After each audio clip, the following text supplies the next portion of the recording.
Why is it that the person who was kind to you bored you, and the person who confused you ignored you, made you cry in a parking lot at 1 a.m.? You couldn't stop thinking about them. If you've ever asked yourself, what is wrong with me? I need you to stop right now. Because nothing is wrong with you. Something was programmed into you. And in the next 15 minutes, I'm going to show you exactly what it is, exactly when it happened, and exactly how to break it, using actual psychology, not TikTok therapy speak. Don't skip this. The answer is not what you think. Let me guess something about you. You've had at least one relationship where you knew this person was not good for you. Your friends saw it. Maybe you saw it, and you stayed anyway. Not because you're weak, not because you don't value yourself, because somewhere inside you, that relationship didn't feel wrong. It felt like coming home. Sit with that sentence for a second, because that sentence is the entire video. Here is the first hard truth. You did not choose your type. Your type chose you before you were old enough to have a say in it. Psychologists call this an attachment blueprint, and it starts forming in the first few years of life, long before you have language for it, long before you have memory for it. If love in your early life was consistent, you cried. Someone came. You were scared. Someone soothed you. Your nervous system learns a simple equation. Love equals safety. But if love was inconsistent, sometimes warm, sometimes distant, sometimes there, sometimes not, your nervous system learns a different equation. Love equals uncertainty. Love equals waiting. Love equals working for it. And here's the part that changes everything. Your body does not update that blueprint automatically as an adult. It just keeps looking for whatever matched the original equation, not the healthy one, the familiar one. So a calm, giving, emotionally available adult walks into your life, and something inside you goes quiet, flat, almost suspicious. Like, where's the catch? Meanwhile, someone unpredictable walks in, someone who runs hot and cold, someone who keeps you slightly off balance, and your whole body lights up. You call that chemistry. It is not chemistry. It is recognition. Now let's talk about the actual chemical hijacking, because this is where it gets almost frightening. There's a principle in behavioral psychology called intermittent reinforcement. It was first studied with pigeons and lavers, but it explains casinos, it explains social media, and it explains the person who only texts you back when you've almost given up. Here's how it works. If a reward comes every single time you do something, your brain logs it, gets used to it, and stops reacting strongly. Predictable reward is boring to a brain. It's efficient, but it's not exciting. But if a reward comes sometimes, randomly, unpredictably, your brain doesn't calm down. It obsesses. It starts checking, watching, waiting, because the brain doesn't know when the next hit is coming, so it never stops looking for it. That is a slot machine. That is also the person who is warm on Tuesday and cold on Thursday, who gives you the perfect night and then disappears for 4 days. Every time they come back, even just a little, your brain gets a hit of dopamine so much stronger than if they'd just been consistently nice the whole time. You are not addicted to them. You are addicted to not knowing. The anxiety isn't separate from the attraction. In this pattern, the anxiety is the attraction. Your heart racing when your phone buzzes isn't love. It's a slot machine paying out. And nobody has ever felt butterflies for a slot machine that pays out every single time. I want to go somewhere deeper now, because familiarity and dopamine only explain half of this. Here's the part most people don't say out loud. Sometimes we are not just attracted to chaos. We're attracted to people who confirm what we already secretly believe about ourselves. If somewhere inside you there's a quiet old belief that says you're too much or you're not enough, or people always leave eventually, a person who treats you inconsistently, who half loves you, who makes you feel like you have to earn basic decency, that person doesn't register as a red flag. They register as proof. And here's the disturbing truth about the human mind.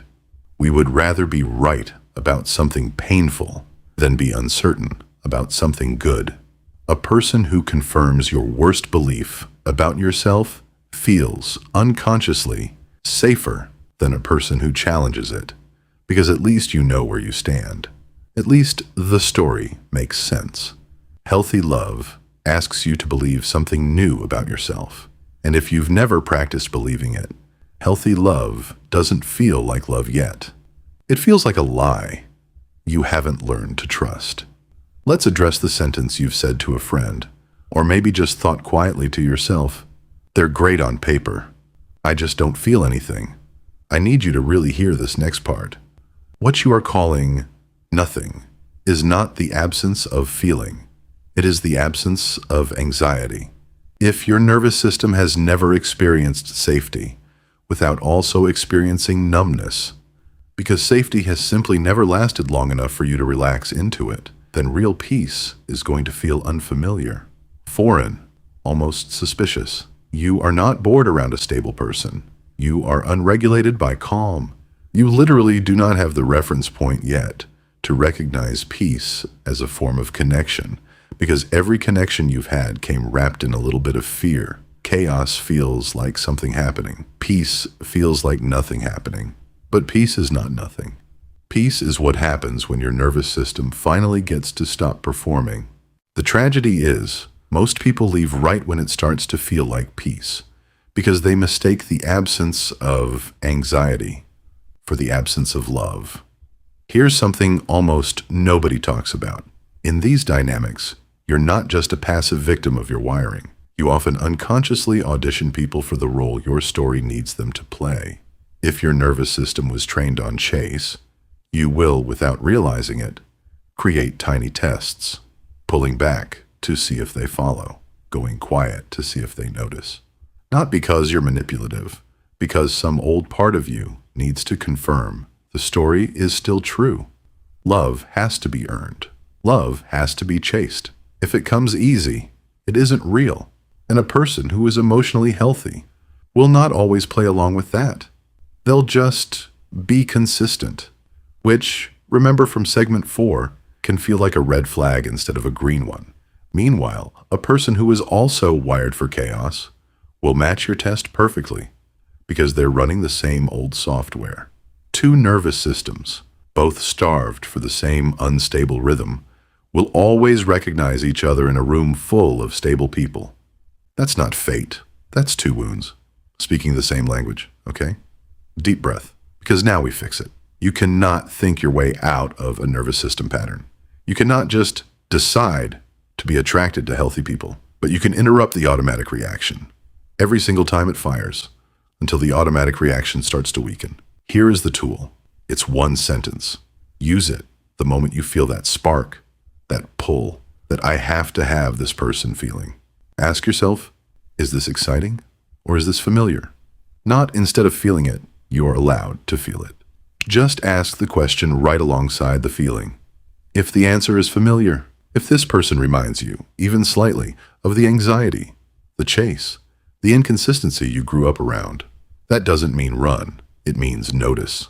Noticing is what breaks the automatic pilot. You cannot rewire a pattern you refuse to see. Do this enough times, in enough moments, and something remarkable happens. The spark starts to lose its automatic authority over you. You start to feel the pull and the choice instead of just the pull. That gap between feeling and choosing is where your entire future is going to be built. The second part of rewiring is harder and it's slower. And I won't lie to you about that. You have to practice tolerating peace until your body stops mistaking it for boredom. This means staying one more week with the person who is kind, even when it feels flat. This means noticing the specific moment discomfort shows up around someone consistent, and instead of running, getting curious about it. What exactly is uncomfortable here? Is it them? Or is it how unfamiliar this steadiness is to me? This also means sometimes getting real support, a therapist, a somatic practice, anything that helps your body learn safety is not the same as danger wearing a nice outfit. This isn't something you white-knuckle your way through alone forever. Healing this pattern is not a personality fix. It's a nervous system project, and it deserves real tools, not just willpower. But here's the promise on the other side of that work.